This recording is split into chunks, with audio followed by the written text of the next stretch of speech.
अपने मुख्यमंत्री को धन्यवाद देना कि मैं यहाँ से जिंदा लौट पाया। ये शब्द पीएम मोदी के हैं। ऐसा पीएम मोदी ने तब कहा था जब पंजाब के फिरोजपुर के काफिले में उनको रोका गया। इस घटना के बाद भारत की राजनीति में एक अलग ही बहस शुरू हो गई थी। कईयों ने इसे एक खतरनाक परंपरा की शुरुआत भी बताया, लेकिन शायद वो लोग भूल गए कि भारत का इतिहास में पूर्व प्रधानमंत्री इंदिरा गांधी की भी हत्या हुई थी। इंदिरा गांधी की हत्या की इस घटना को देखें तो मन में कई सवाल उठते हैं, जैसे अगर देश के पीएम मोदी पर हमला हो तो क्या होगा? ऐसी स्थिति में क्या देश बिखर जाएगा? क्या दुनिया पर इसका असर पड़ेगा? क्या बीजेपी पूरी तरह से टूट जाएगी? और तब देश की बागडोर कौन संभालेगा? इसके अलावा कई और सवाल हैं जो पंजाब के फिरोजपुर वाली घटना के बाद उठ सकते हैं। इन्हीं सवालों के जवाब जानने के लिए आप बने रहिए हमारे साथ अंत तक। किसी सर्वे में विश्व के सबसे चर्चित नेता, बीजेपी के सबसे मजबूत कार्यकर्ता, किसी भी फैसले को निडर रूप से लेने और उसे निभाने वाले भारत के प्रधानमंत्री नरेंद्र मोदी, जिन्होंने 7 साल से अधिक समय से देश की सत्ता संभाली हुई है। पाकिस्तान पर सर्जिकल स्ट्राइक का फैसला हो, जम्मू कश्मीर से 370 हटाना हो या फिर 3 तलाक का फैसला हो, जिसे देखते हुए कहा जाता है कि पीएम मोदी हमेशा से ही आतंकियों के निशाने पर रहते हैं। पहले जब मोदी गुजरात के सीएम के तौर पर सत्ता पर काबिज थे, तब भी उन पर कई जानलेवा हमलों की खबरें सामने भी आईं। हालांकि कहा जाता है कि तब आतंकियों के मंसूबे पूरे होते उससे पहले गुजरात की अहमदाबाद पुलिस ने उनका एनकाउंटर कर दिया।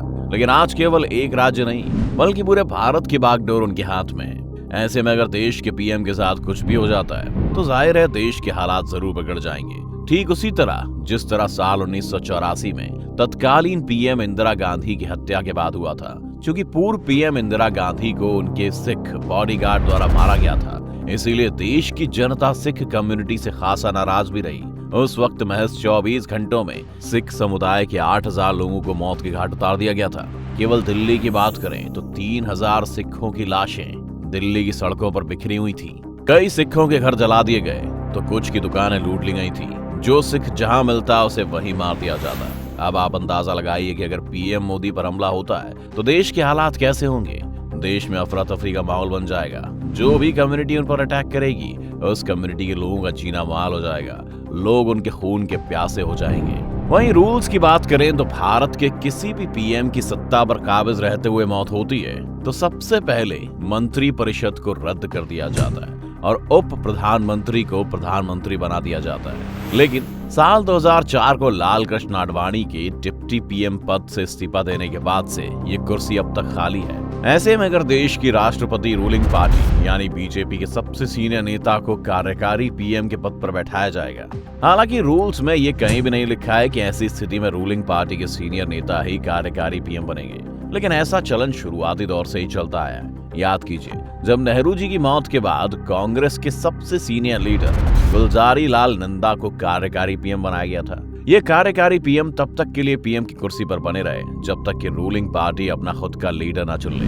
लेकिन रूलिंग पार्टी की ओर से चुने जाने के बाद भी कोई डायरेक्ट पीएम नहीं बनता है। उसे लोकसभा में अपनी मेजॉरिटी साबित करनी होती है। अगर चुने गए नेता को मेजॉरिटी नहीं मिलती है तो फिर आम चुनाव के आधार पर संविधान के नियमों के मुताबिक नए प्रधानमंत्री को चुना जाता है। लेकिन पूर्व पीएम राजीव गांधी के केस में यहाँ कुछ अलग किया गया था। पूर्व प्रधानमंत्री इंदिरा गांधी की हत्या के बाद तत्कालीन राष्ट्रपति ज्ञानी जैल सिंह ने महज 24 घंटे के भीतर राजीव गांधी को पीएम पद की शपथ दिला दी थी। इसी तरह भगवान न चाहे अगर भारत के पीएम के साथ कोई भी अनहोनी होती है तो उनकी पार्टी को अपने किसी सीनियर लीडर को ही पीएम के रूप में चुनना होगा। चुना गया नया पीएम लोकसभा में अपना बहुमत साबित करेगा और अगर वो ऐसा नहीं कर पाया तब पीएम के चुनाव के लिए आम चुनाव की प्रक्रिया का रास्ता ही अपनाना होगा। वैसे कई गतिविधियों को देखने के बाद ऐसा मालूम होता है कि पीएम मोदी पर अटैक की साजिश हर रोज रची जा रही है। ऐसे में उन पर हमले होने के कई पहलू हो सकते हैं। सबसे पहले बात करते हैं विदेशी हमले की। अगर पीएम मोदी पर देश की बाहरी ताकतों ने हमला किया तब देश दंगे से तो बच जाएगा, लेकिन देश अशांत जरूर हो जाएगा। लेकिन क्या होगा? ऐसी स्थिति में शायद थर्ड वर्ल्ड वॉर हो जाए, क्योंकि पहला वर्ल्ड वॉर जिस तरीके से हुआ था उसके पीछे की वजह भी कुछ ऐसी थी। दरअसल 1940 में ऑस्ट्रियो हंगेरियन और बोस्निया के संबंध अच्छे नहीं चल रहे थे। बोस्निया के लोग ऑस्ट्रियो हंगेरियंस को पसंद नहीं करते थे। उसी दौरान ऑस्ट्रियो हंगेरियन के उत्तराधिकारी arc Duke Ferdinand French Bosnia गए थे। तब एक छोटी सी बात पर उन्हें और उनकी पत्नी को शूट कर दिया गया था। फिर ऑस्ट्रिया हंगरी ने जर्मनी के साथ मिलकर सर्बिया, जिसका एक हिस्सा बोस्निया था, के खिलाफ वॉर डिक्लेयर कर दिया, जिसके बाद रूस ने अपनी सेना इकट्ठी करनी शुरू कर दी। ऐसा देख रूस के दुश्मन जर्मनी ने उसके खिलाफ वॉर डिक्लेयर कर दिया। फिर फ्रांस भी इस वॉर में कूद पड़ा। देखते ही देखते कई देश आपस में भिड़ गए। ऐसे में अगर पीएम मोदी को कुछ हो जाता है तब थर्ड वर्ल्ड वॉर होने के चांसेस भी बन सकते हैं। ये तो हुई विदेशी हमले की बात, लेकिन तब देश के हालात क्या होंगे जब देश का ही कोई व्यक्ति पीएम पर हमला कर दे।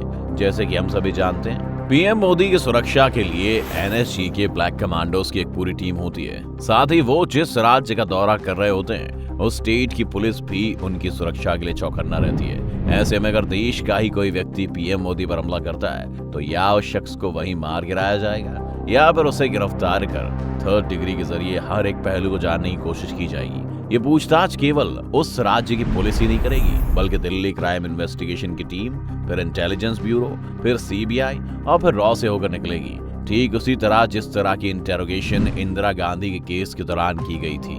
लेकिन बात अभी यहीं खत्म नहीं होगी, क्योंकि जिस भी समुदाय और जाति के द्वारा पीएम पर हमला किया जाएगा उससे जुड़े सभी लोगों के देश में क्या दुर्दशा होगी, ये आपको हम इंदिरा गांधी का उदाहरण देकर वीडियो में पहले ही बता चुके हैं। लेकिन अब सवाल ये है कि क्या कोई पीएम मोदी की मजबूत सुरक्षा की घेराबंदी को तोड़ सकता है? निस्संदेह नहीं, लेकिन 27 अक्टूबर 2013 के दिन लोकसभा चुनाव के दौरान पीएम मोदी की पटना रैली को कौन भूल सकता है। उस दिन पटना के गांधी मैदान में 2 बम ब्लास्ट हुए थे। इस ब्लास्ट में तकरीबन 5 लोगों की मौत हो गई थी और 89 लोग घायल हुए थे, जिसके बाद उस जगह पर बम स्क्वाड टीम को बुलाया गया, जहां उन्हें 2 जिंदा बम मिले थे।